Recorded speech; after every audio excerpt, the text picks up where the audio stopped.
Hey y'all, Dekumon here, and welcome back to Final Fantasy XIV Endwalker. God, it still feels weird saying that.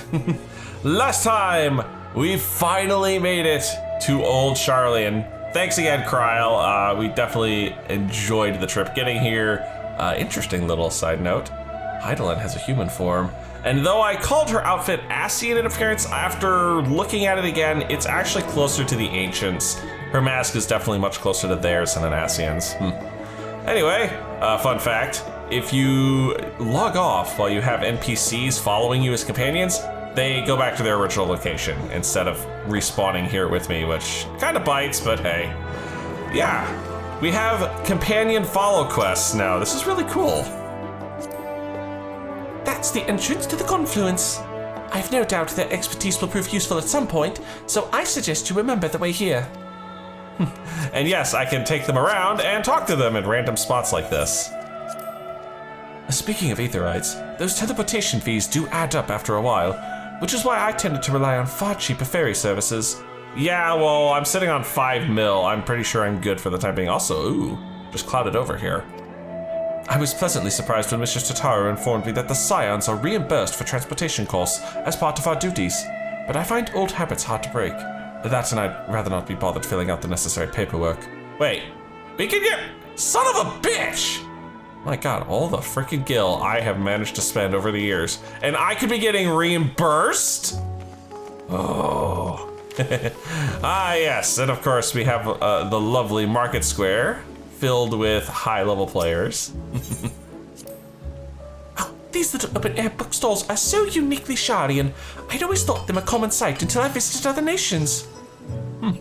Yeah, it's not often you see books being sold. Usually it's, you know, swords, armor, guns, all the fun things in life, right? What about you, Graha? Do you mind if I browse the shelves for a moment? There might be some hidden gems I've yet to read. Only a moment. Oh, how optimistic.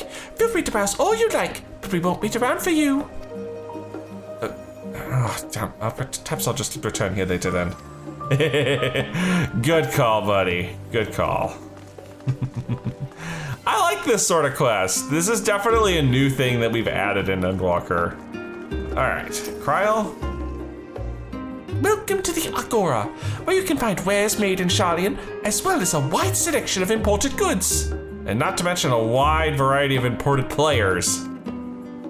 They also used to sell questionable prototypes from the various research institutes, but I think that practice has thankfully died out, for the most part. Otherwise, I can think of no better place to stock up for your next big adventure. Oh, believe me, I'm stocked. Am I overselling it? On a more serious note, the next stop on our tour is one which has particular relevance to our ultimate purpose here. We must head back to the Aetherite Plaza, follow the path north, then climb the stairs up to that imposing building at the very top.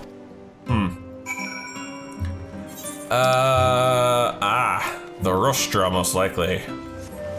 Pit stop here for the Nymphaeum, whatever that is. This is the Nymphaeum, an area dedicated to the blessings of water. Really? For Sharlayans, water represents more than a life-sustaining liquid. It is a reminder of the great flood which precipitated the birth of our nation, as well as a symbol of the knowledge which flows from Thalic's divine ewer. This is the reason you see an abundance of fountains throughout the city, and a propensity for utilizing water as a decorative feature in our architecture. Cool. What about you? What do you gotta say, Graha? Oh, these little decorative features are typical of Sharlayan architecture. Aside from the research wing, our headquarters on the Isle of Vol were rather simple and rustic by comparison. Interesting. Well, I have noticed an abundance of fountains around here, so it's nice to have a little explanation for that. This is a rather imposing looking building, Kryl. Seriously. Definitely looks like something we've seen in Idleshire. This grand structure before you is the Rustra. The name refers to the original public place erected here, upon which a forum of elected representatives would deliver orations and debate policy. Although the stage has since evolved into council chambers, the nature of the forum and the duties of its members remain largely unchanged. Am I boring you, Braha? You seem awfully distracted. My apologies. From here, one can see the entire city spread out below. The vista put me in mind of my arrival in the first. Those who had gathered at the Crystal Tower asked me how they might go about building a new home. Naturally, my answers were all inspired by my knowledge of the finest settlement I could think of, the great city of Sharlayan. And well, bit by bit, those few buildings grew into a town, a community, the Crystarium. I can almost see its echo. I see. Feel free to come up here whenever you wish. I don't think the councillors would object to you simply enjoying the view. Such memories should be treasured. For now, however, the tour must go on. Our spectacle of sightseeing concludes at the fittingly named Journey's End. Walk down the stairs to the east and continue straight ahead.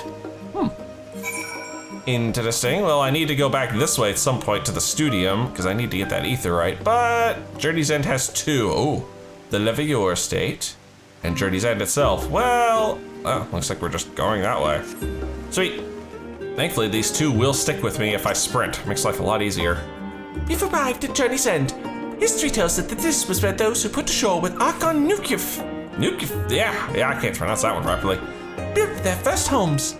In the present day, it serves as the residential district for most important officials and the oldest Sharlayan families. You'll see that one mansion is clearly larger than its neighbors. That estate belongs to our friends from House Levior. All things considered, we should probably keep our distance for the time being. Yeah. And with that, we bring our little Sharlayan tour to a close. I hope it has proven to be an entertaining and enlightening experience. Well, yes it has, actually. Now, shall we head directly to the Baldessian Annex? You remember the way, don't you, Raha? Let me think. We head down towards the harbor, cross the bridge to our right, then follow the path below the Aetheryte Plaza. Oh, correct. After you, Dekumon. Probably a good idea, but I got 2 Aetheryte shards to pick up first. Oh, there's a conversation spot here. What's up, girls and boys? Discuss Journey's End. Sharlayan is full of educational and research institutions, but there are still professors who prefer to establish their own private practices. Not that I have attended the exclusive schools they run in these residences. Perhaps the twins could tell you more about them. Maybe. What about you, Graha? Right, we cross the bridge here, as I recall. Stick to the path, and be careful not to end up back in the Aetheryte Plaza. Simple and effective. And, looking at our quest marker, it's right by the Baldessian Annex Aether Shard. Perfect. Alright, this must be the place. And yes, I already got the Aether Shard. As the joyous look on Raha's face has undoubtedly informed you, this is the Baldessian Annex. If you continue up the hill, you'll arrive on the doorstep of the phenomenon. But I think we've explored enough for one day. We can take you there another time. Inside with you then. Inside with me? Ooh. I'm guessing this is going to be our headquarters for this quest line. I'm back, and I brought Dekumon and Raha with me. You were right about the ship then. Hello, Graha. It's nice to see you again. And it's a pleasure to finally meet you, Dekumon. I've heard many a tale of your exploits. Okja Chudika. Oh, it's been an age. I think I pronounced that. Okja Sunjika. Okay, that's a tough one there. Allow me to introduce Okja Sunjika, Administration Officer for the students of Baldessian. He oversees the day-to-day business of the Annex. He? Damn, I'm sorry, you have the wrong voice. You may recall meeting his cousin, Elija.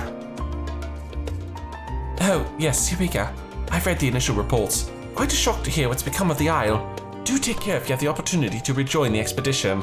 Yeah, we're not gonna go into that. I never finished that quest line even on this character because it's so grindy. But Eureka, aka the Isle of Vol, and what happened to the original students of Baldessian is it's a thing. This place is like a second home for the students. The Isle of Vol served as our main headquarters, of course, but we often had occasion to visit Sharlayan.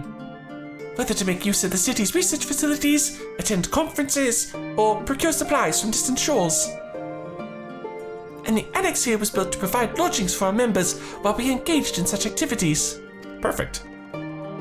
Ever since our former headquarters, along with the isle itself, vanished, the annex has served as our current base of operations. And yet, it feels so empty. With so many lost to us, our organization is a shell of its former self. Oh, the day will come when we will see the students rise again. But first, We must ensure that the Telophoroi fail. That is very true. Also, if there was a nod there, I could not tell because my fat-ass weapon was in the way. To that door on the left there is the main hall, where we can discuss our options moving forward.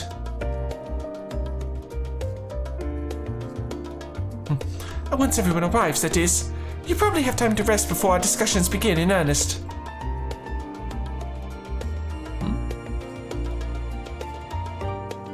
I've had private quarters prepared for you in the Andron, so please feel free to make yourself at home. Ah, the nap rooms. Perfect for an afternoon doze. Oh, I don't mean to give you the wrong impression.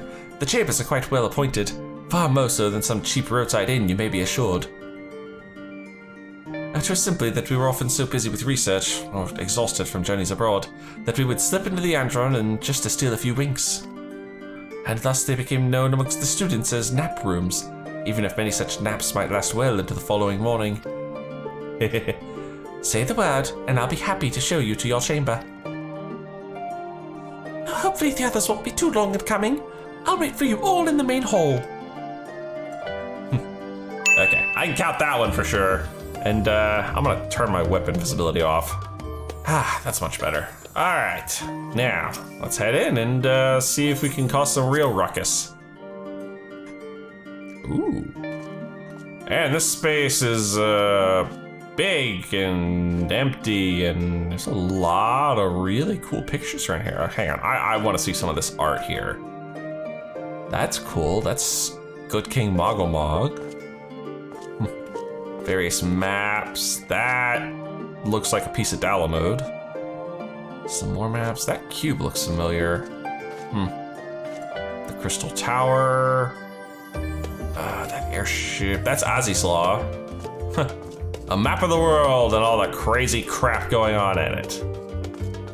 Any more interesting things? Another map of the world. A Garuda? I think that's Garuda. Interesting. Kryle, you have a hell of an art collection here. Feeling refreshed and alert, our colleagues should be wandering in soon, so I suggest we stay here and wait for them to join us.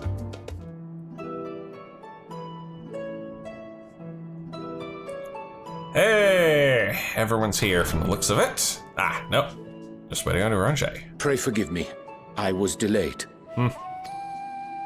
It's fine, Oriange. We're all here now.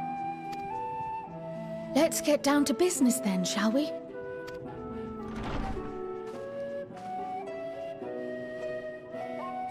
Come what may, we must prevent the Telophoroi's plans from coming to fruition. At present, I see two paths for gathering the information which may aid us in achieving that goal. Oh, are we gonna do the split questline gag again? We seem to enjoy doing this at the beginning of every expansion. Why not? The first involves an investigation into the change which has come over Sharlayan, not to mention the recent inscrutable behavior of the Forum. As most of you know, the 99 members of the Forum are elected from the general populace. This alone guarantees a plethora of opinion with regards to foreign policy. Does it? Does it really? The bibliotheques, for example, are a group of conservatives which would have Sharlayan focus on recording history, while remaining entirely uninvolved in the making of it. I assume Daddy Levior is part of this group. And at the other extreme, we have advocates for proactive diplomacy and direct intervention. My grandfather Galef was one such member, as was Archon Louisois. Yet despite our diverse factions and philosophies, the recent vote to deny Eorzea's request for assistance was unanimous. What? Holy crap. You can't get an elected body to agree unanimously on anything nowadays. Even more concerning was the fact that many cited other, more pressing duties as justification for their recalcitrance. The hell's more freaking pressing than the end of the world? Fortuno's refusal in Gridania had those same undertones. 'Twas as if, having stared unblinking into the face of impending doom, he had simply turned away to pursue something more important. But what could that possibly be? Maybe they have their own plans to stop the Talofaroi, or just simply, or they're building an ark. They're gonna say, screw it, the hell with this planet, we're going to another one. A mystery indeed, and one which I ask for your help to solve. Our future may depend on it. Definitely a path I'm interested in following, but what's the other path? As for our second potential path, it concerns a request made directly to the students of Baldessian. Our organization was founded primarily to study strange and unexplained phenomena the world over. Mysterious relics and ruins, arcane disturbances, and so forth. Compared to our more isolationist Sharlayan colleagues, we have strong connections overseas, namely with scholars and academics who share our passion for the unknown. Maybe that's not the crystal... No, that's not the crystal tower, though it sure looks like it. The request in question comes from one such acquaintance, Nadana, an alchemist residing in distant Thavnair. Sweet, we haven't been to Thavnair. Her missive describes the sudden appearance of a tower, and the subsequent summoning of what I can only assume is a lunar primal. Crap. So they're even there in Thavnair, huh?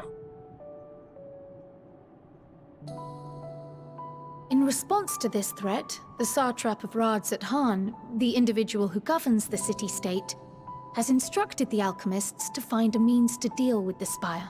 Wonder if they've invented cannon artillery yet. Big ones. The artisans of that land are heirs to an ancient tradition, one rather unlike that of their Uldan counterparts. It is possible, nay, probable, that they have gleaned truths unattainable by Eorzea or her Far Eastern allies. They do, in fact, appear to have a strategy in mind, though it will require further research. To that end, they have requested an introduction to a capable warrior shielded by the blessing of light. That's me. Assuming we divide our forces to pursue both of Kral's lines of inquiry, then having you join the group heading to Thavnair would seem the obvious choice. I guess so. Though I really wanted to stay here with the Sharlayan storyline. But the investigation in Sharlayan is of vital importance as well. Equal, I think, to the Thavnarian one, given that the fate of the world may hinge on the results of both. Of course it does. Yes, it is quite the quandary. Though it is a great imposition and an altogether too common one, our efforts would be more likely to succeed were you to lead the charge on both fronts. Of course it would. Make me pick. Yeah, that's the way this always goes. Fine. You are indeed our champion. As to which task to tackle first, we will defer to your decision. Let us next decide how everyone else might best be assigned. As for myself, I shall continue what I've begun in Sharlayan. I should also like to steal the services of an Archon or two. Probably keep the twins out of this. Send them to Thavnair. And thereby gain access to a greater range of reading material. I will help with that. Allow me to offer my assistance. I have some small amount of experience in the field of research. Actually, quite a bit, considering you have the Exarch's memories.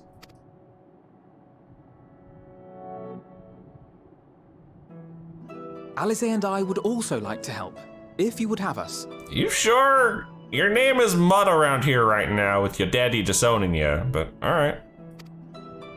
Anything to understand even a fraction of what our father and the Forum might be thinking. Of course, the more the merrier. Right. The rest of us will make the journey to Thavnair. Thoughts? Objections? I passed through Thavnair on my way to infiltrate the Empire, and though I'm not qualified to give a guided tour, I did gain a sense of where things lie. Oh, that's good. At least we're not going in 100% blind. I'll be happy to have you along then. So for this group, it will be you, me, and Urianger. give me a moment afterwards, and I'll supply you with all the details of Nadana's request. Consider this hall our rendezvous point once our respective tasks are complete. May our investigations prove fruitful. Well, yeah, we are going to do a split quest line, most likely. The only question is, which one do I do first? I know the answer to that already. I know which one I'm interested in. Ooh, and there's the quest end.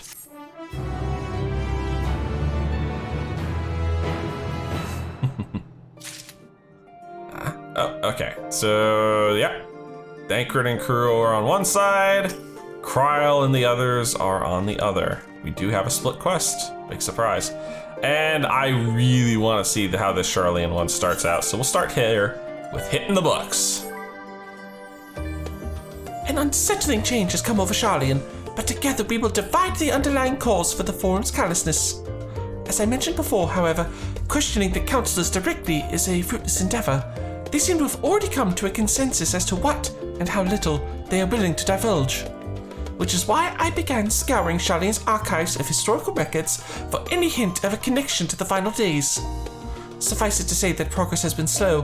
There are only so many dusty pages one can skim in a day, but now that I have this band of willing reinforcements, the search should proceed all the swifter. Let us reconvene outside Numenon, shall we? Exit the annex to the right, and you'll find the archives on the western edge of the woods.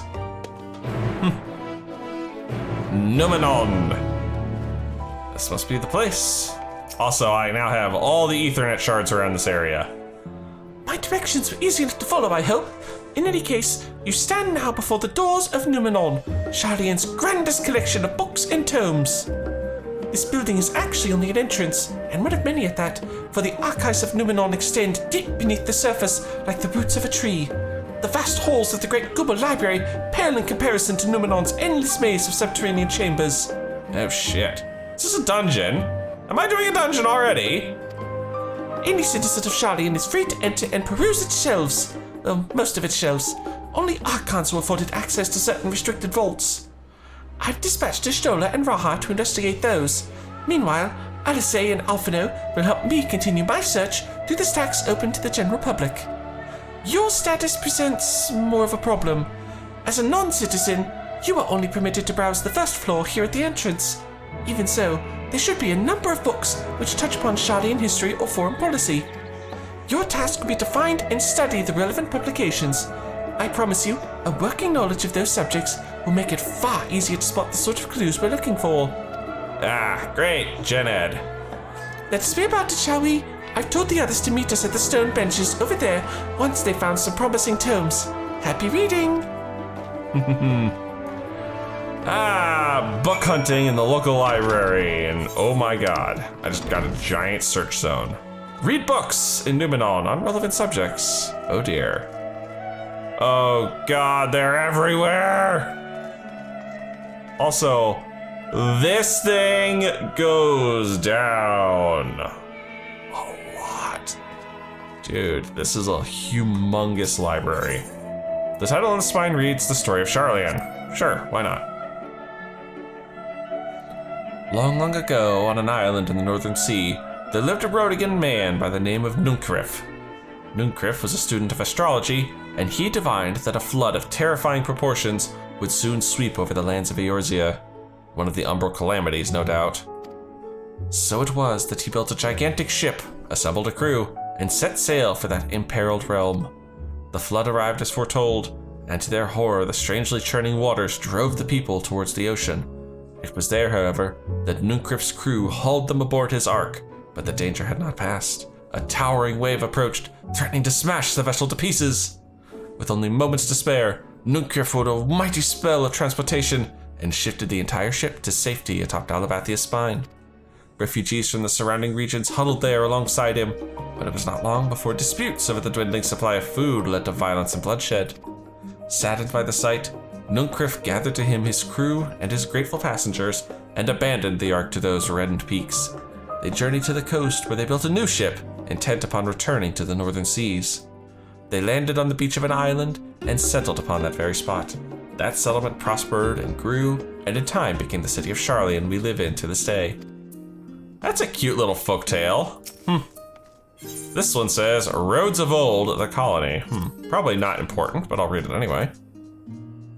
Many years ago, on the banks of the Thalic in the Dravanian hinterlands, a Sharlayan colony once thrived.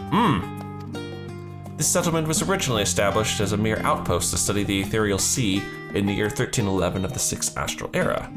Scholars dispatched to Eorzea found the facilities wanting, and their demands encouraged a gradual expansion in structures and services. As rumors spread of a growing community of academics, the area was further inundated with Eorzean students hoping to share in the renowned wisdom of the Sharlayans. 50 years later, the Forum passed a motion to recognize what had become a flourishing town as an official Sharlayan colony. Eorzean residents took to calling the colony itself Sharlayan, which led to no small amount of confusion when discussions turned to the subject of the motherland. In response, some Sharlayan inhabitants, if pressed for a name, would simply refer to it as Emporium. Following the Exodus, however, goblins and treasure hunters claimed for themselves a quarter of the abandoned colony and gave it yet another name, Idleshire. Yep. The following chapters go on to introduce the most prominent features of Idleshire. This book does not appear to contain additional information on the Forum or cover the history of Sharlayan Motherland in greater detail. It's a dud book. There's gonna be a few of these, aren't there? Just fakes that I need to avoid or just ignore. The voices of a growing city. This actually seems important. In the years which followed the founding of Sharlayan, civic policy and other matters of import were decided at the Ecclesia, a public forum at which every citizen was eligible to speak. As the city's population grew, however, this format became increasingly impractical. The larger number of participants gave rise to ever longer debates, resulting in significant delays of vital resolutions. Various measures were introduced in an attempt to curtail protracted discussions, but in the year 201 of the 6th Astral Era, it was ultimately decreed that Sharlayan would transition to a new form of government. The nation would now be led by a body of 99 members, citizens chosen from amongst their peers by means of a nationwide vote. Thus was the Forum as we know it today conceived and created. See, that one's useful. What about you? An introduction to the heavens. Ooh, probably not interesting Sharlayan-wise, but I'll take it. What do we got? Have you ever gazed at the skies above and contemplated the mysteries contained therein? I speak not of shifting cloud patterns, but of the vastness beyond, of the sun and the twinkling tapestry of the night.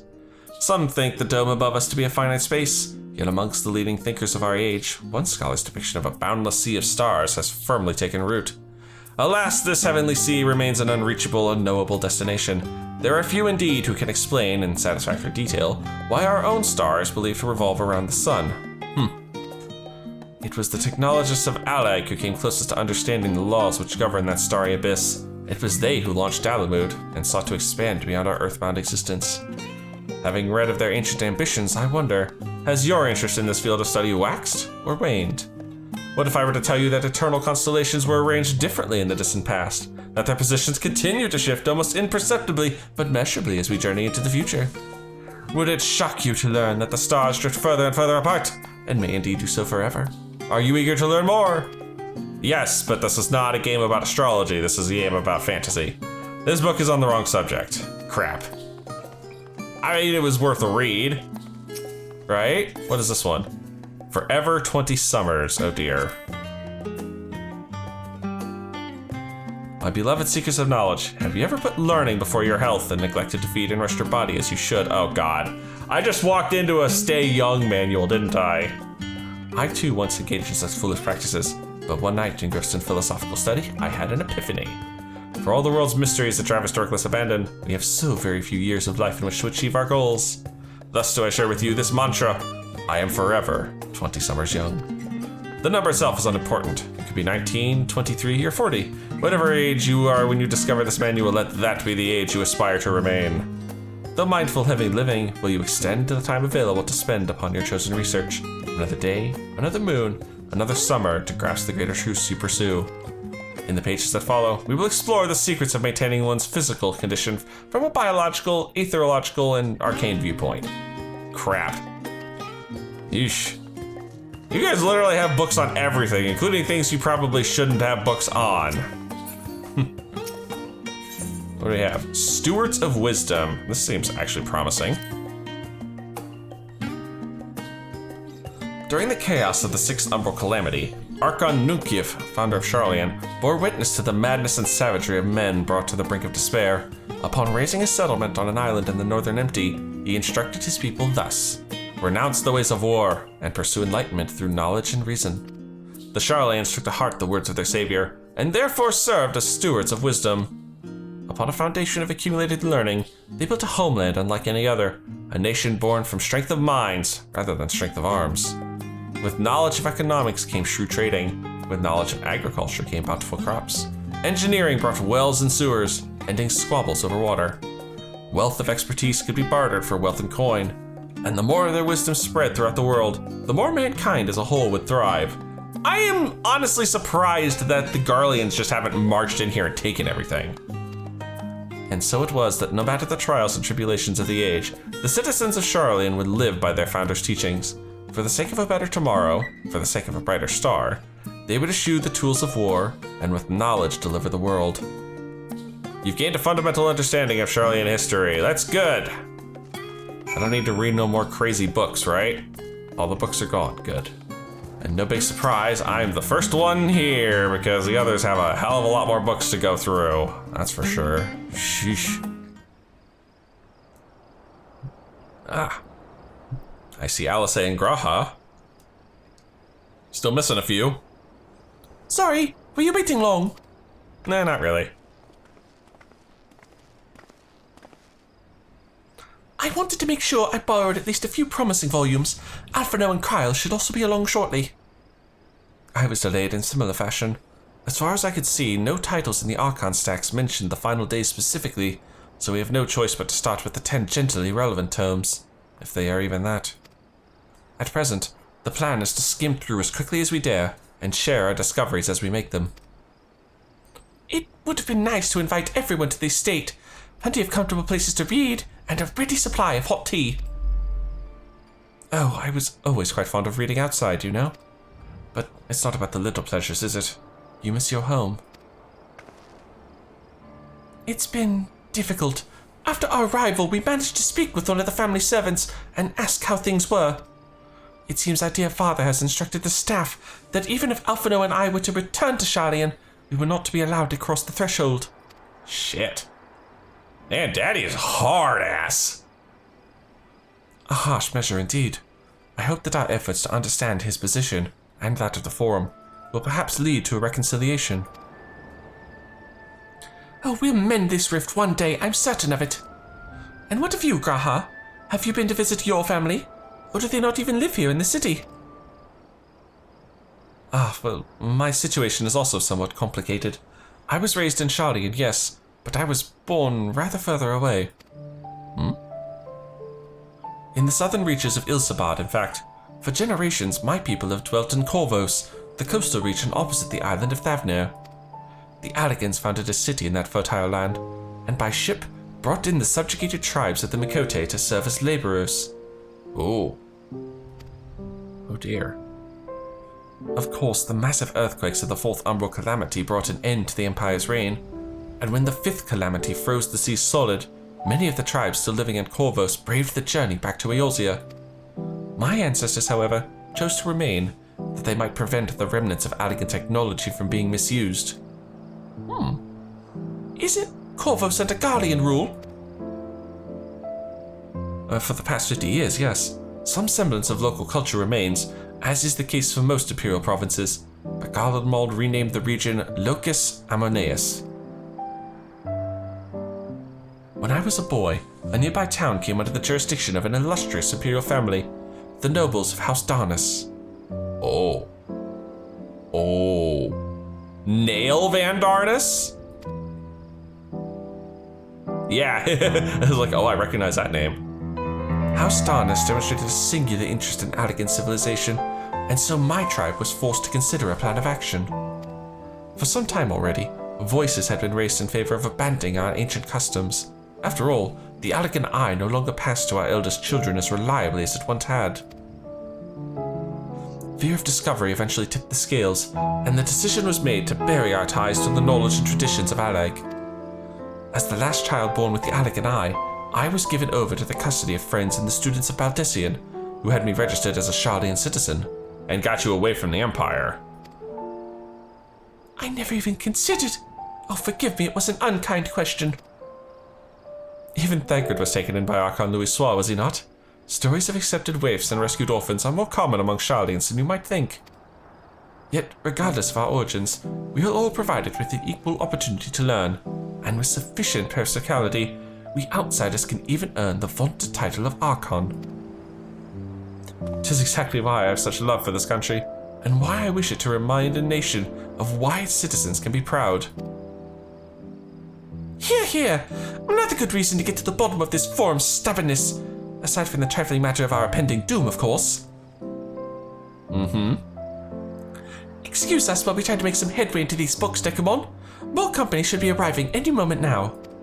Oh, I'm sure they will. Ah, so we're just missing Ishtola now. We've returned from our selections. Although I must say, the pickings were quite slim indeed. Mistress Cryle has already flicked through every history book devoted to disasters, and more than a few which barely even made mention of them. As such, we'll be looking into research papers on the Umbral calamities, as well as articles written by prominent forum members. Perhaps their knowledge of the final days comes from an unexpected source. Speaking of which, might I ask you a few questions related to the final days? Ah, that's right. You were not on the first. You missed all the fun. I'm the only one here who didn't witness the events of Amarant firsthand, and fear I might be overlooking critical details. Alright, shoot.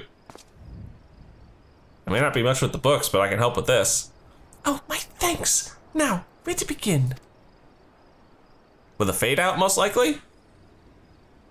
First things first, what kind of phenomenon did the ancients encounter as the final days drew nigh? A complete destabilization of creation magics. Primals of unrivaled power were summoned from the ether.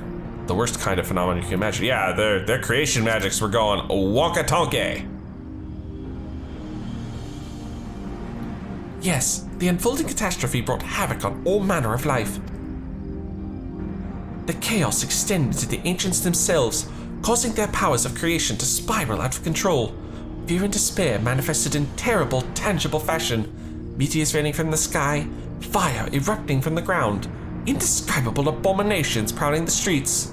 You know, pretty much all sorts of disasters. Though that more or less aligns with my understanding. If only the arts of creation had survived until the present day, we might have had something substantial to analyze.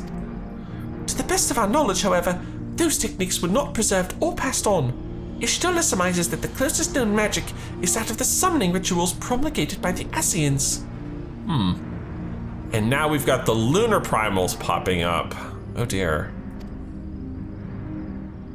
Was there aught else of note which heralded the approach of the final days?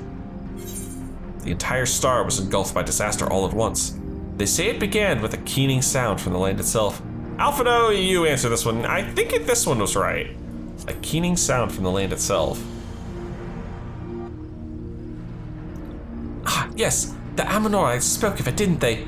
We never did hear this sound ourselves, of course, thrust as we were into the midst of the madness. But it seems that each and every one of the catastrophes was preceded by this ominous noise. Eventually it resounded all across the star, and not even Amarant was spared. So, the ground was crying out, you say? To be considered the harbinger of doom, it must have been quite distinctive, and probably quite loud. I'll have to speak with one of Numenon's mammoths and ask at any books which make mention of such a sound. Last but not least, would you describe how the ancients sought to quell this unprecedented calamity? What definitive action did they take? They summoned Zodiark. Yeah, they summoned Zodiark. No, they didn't summon Hydaelyn. They knocked Dalamud from the sky. No. The final days are the entire reason why Zodiark exists. Yes, with Elidibus serving as his heart. So many gave themselves in sacrifice to bring him into being. We do not know exactly how Zodiark brought salvation to the star, only that by his godlike will were the laws of nature set aright. Then, once the balance was redressed, the ancients offered up a further sacrifice to heal the ravages of the final days. Life sprouted anew, and it was these fledgling souls they intended to render unto Zodiark, a trade that would have allowed them to resurrect the shades of loved ones absorbed by the primal. Or might have, had Venat and her fellows not manifested their opposition in the form of Heidelin. Oh, thank you, both of you, for that detailed review. I feel much more confident now in my understanding of events. With all that freshly in mind, it does make me wonder what the Telophoroi truly mean when they speak of bringing back the final days. We've seen what they're doing with the towers of theirs. Is forcing people to summon primals a kind of catalyst? Are they attempting to mirror the conditions caused by unstable creation magics? Interesting theory. Or are they simply using the final days as a figure of speech? A convenient metaphor for the scale of destruction they plan to unleash? But this is all just pointless conjecture at this stage. Let us return our attention to the forum, shall we? We should. We should keep an eye out for a Stola, but 'tis time we began studying these research papers as well.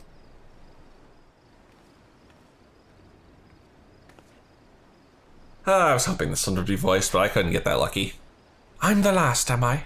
Well, my extended search of the Archon stacks produced 1 or 2 possibly useful books. But I wouldn't get your hopes up. If you recall, Uranger learned of the source's reflections from the Garum oracles. For its potential to cause panic and confusion, that tome was deemed apocrypha and sealed away in the Great Kubal Library. 'Tis even less likely that knowledge of the unsundered world, not to mention the horrors of the final days, would be left sitting on a shelf for any curious scholar to find. Is there like a super restricted section of this library we gotta break into? It stands to reason then that my colleagues, be they Archons or Councillors, should perforce be largely ignorant of the subject. Yet when you confronted Master Fortunal with knowledge of the Telophoroi and their machinations, he scoffed at the suggestion that they posed a threat. He seemed adamant that the Forum would know if the final days were truly upon us, which only supports the conclusion that whatever privileged wisdom is guiding the Forum's behavior, it is being kept secret from the rest of the nation. Leave it to a Stola. Not that I mean to excuse myself from reading duty. Whether they contain mention of the final days or no, these books could yet hold something of value. You weren't thinking of leaving, were you? Oh, there's plenty of work for everyone. Crap. But I thought these were Archon Eyes only books. I can't read them. Fine. I'm not gonna find anything of real value in these, are I?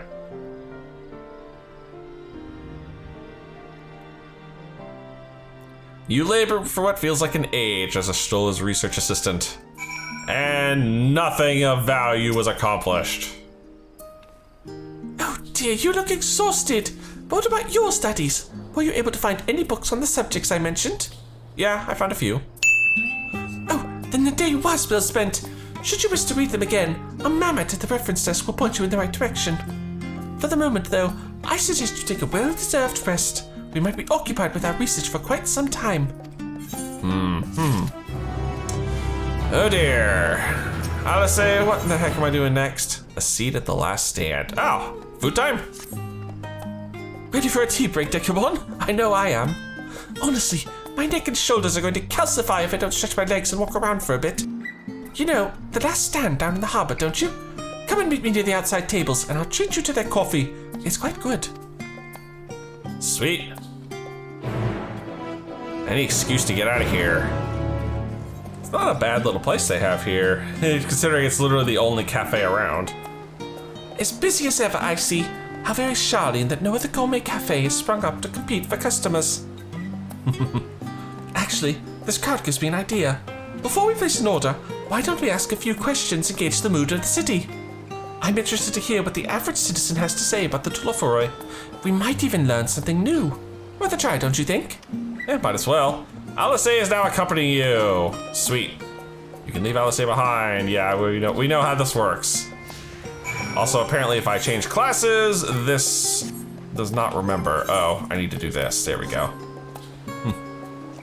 So just the 2 customers here. Are there any talk spots nearby? There are not. All right.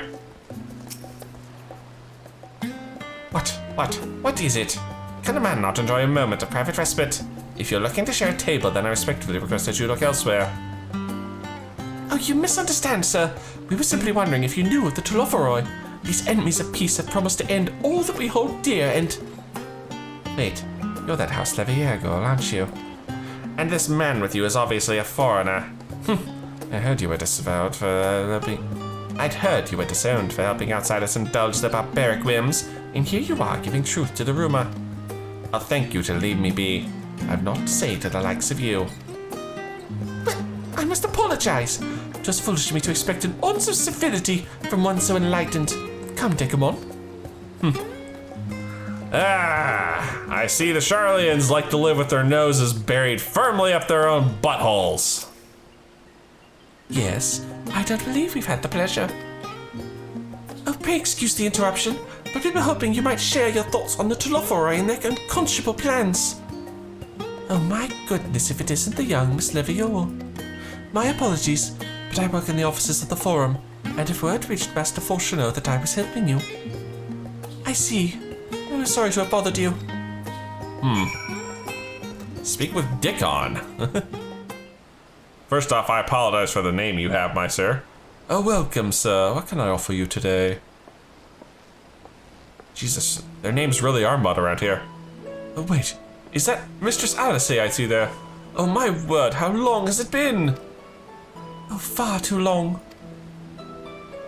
Meet Dekumon, the owner of The Last Stand. I used to frequent his cafe on occasion, in between lessons at the studium, of course. Oh, that seems like an age ago now. I remember hearing that you and Master Alphino had set sail for Eorzea, but then you never came back. Lately, there's been gossip about your father disowning the pair of you. Everything all right at home? It's complicated, and I hadn't expected complete strangers to be so familiar with our situation quite so quickly. Everyone has an opinion, it seems. Well, it is House Levior. No matter how discreet Master Fortuno may have been, news of your family's doings never stays secret for long. Things being what they are, what brings you back to the city now of all times? Oh, we have questions, and only Sharlayan has the answers. Tell me, Master Dekumon, have you heard anything about an apocalypse called the Final Days? What, like the end of the world? Well, nothing like that, I'm afraid. And that's what you're here to find? Information on this apocalypse? Yes, whatever we can learn. Unfortunately, your patrons appear to be unwilling to speak with me. I wish there was more I could do to help. Oh wait, maybe there is. But maybe there is. I'm getting too good at predicting you, game. You're a visitor to Sharlayan, aren't you? Yes. Then few will know your face. We should be able to pass you off as a server, but none the wiser. We just finished preparing a few orders. Strike up some friendly conversation while you're setting down the food, and you might just get the answers you're looking for. Wow. Oh, not a bad idea. I hate to ask, but what do you think? Fine. Why not? I will be the waiter of light. It's a hat I haven't worn yet. That's the spirit. Pay attention now, and I'll explain where each of these dishes needs to go. Oh dear. The tea set is for the chatty group sitting by the water's edge. The omelette is for one of our regulars, a Highlander by the name of Gisla. She's sitting on an outside table with a friend of hers. Behind them, you should see a Mikote gentleman. He ordered the oven-baked lobster. Got all that? If you're not sure, just ask and I'll explain again. Good luck. Oh dear. Put the correct dish on the first customer's table. Oh, you're crapping kidding me. Oh, this is not gonna end well. I'm gonna screw this up. They're the ones sitting by the table, so you want... tea set, perfect. I can talk to the people. Here's your tea set. Oh, my tea set! Lovely, thank you! Now, about the end of the world.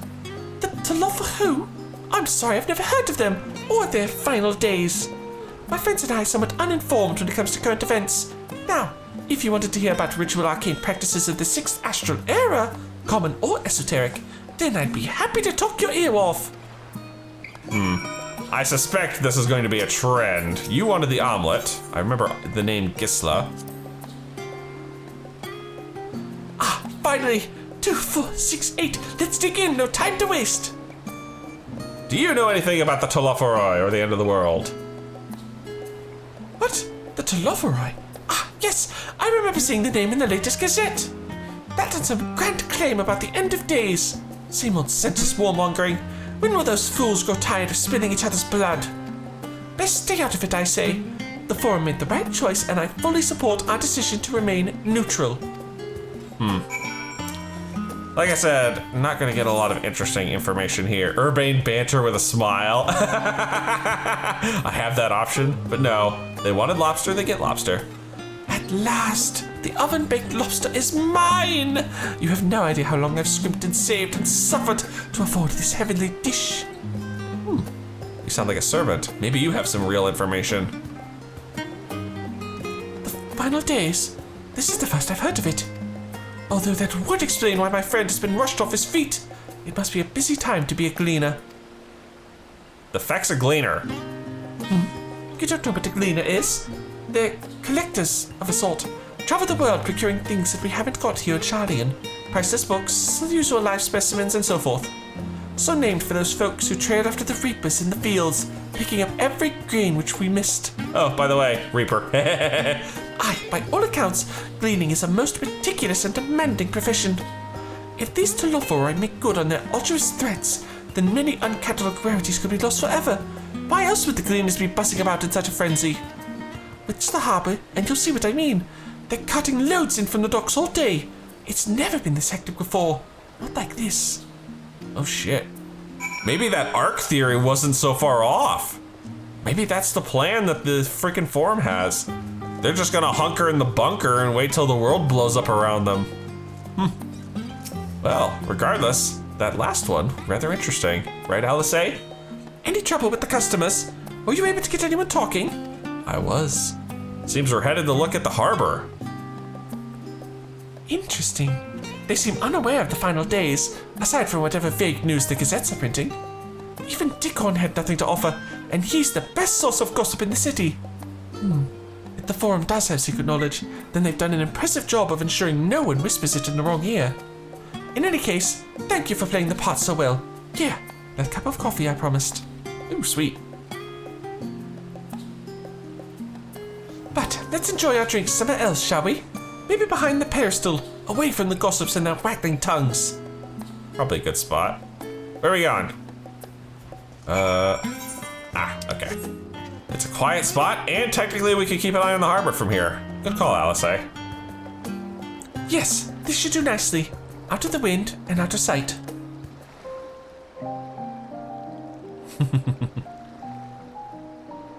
Sitting on the steps.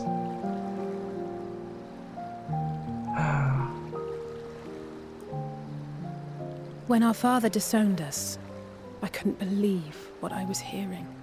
It wasn't until much later that his words began to sink in, that I began to feel the weight of what it meant. Do you remember when the decision was made to come to Sharlayan?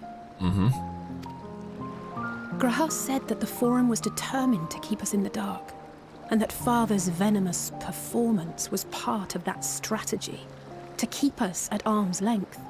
Perhaps it was. Father argued with Grandfather on many occasions, but never with such dismissive contempt. And when he demanded what justifies the sacrifices we make in war, I honestly didn't know what to say. Yeah, that's a tough question.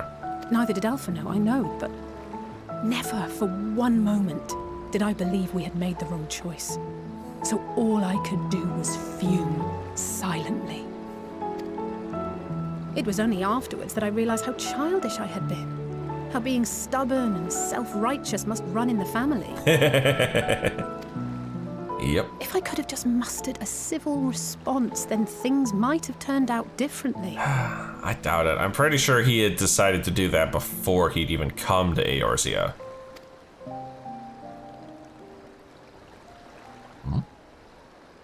The Gleaners? If not, that's definitely a lead. Packing an awful lot of supplies there. They must be ferrying goods to Labyrinthos. Eh? Labyrinthos? Where's that? A vast complex beneath the island. Oh. Sharlayan is famous for archiving knowledge from around the world. Well, that knowledge is not preserved exclusively in dusty tomes and desiccated samples. Our living library, comprised of all manner of flora and fauna, is housed and studied within that underground facility. Oh shit, you guys really already have a bunker. Still, that did seem to be an unusually large shipment. When I lived here, it was rare to even see such cargo transported by boat.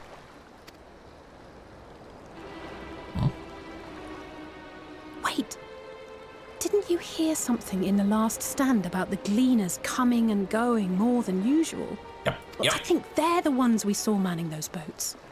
And gleaners answer to the Forum. If the appearance of the Telophoroi prompted this sudden burst of activity, then Labyrinthos may hold a clue as to what the Forum is planning. Yeah, but are they gonna let me down there? Or you, for that matter? And Labyrinthos does not sound like a fun place. Ah, and that's the quest. Where's my jingle? Weird. Ah, there it is. I see we're having a wee bit of the old lag, but that's all right, because this is a good spot to stop for now. If you've enjoyed this, please leave a like and favorite, and subscribe to join me for more Eorzean adventures, and as always, I'll see you in the next video.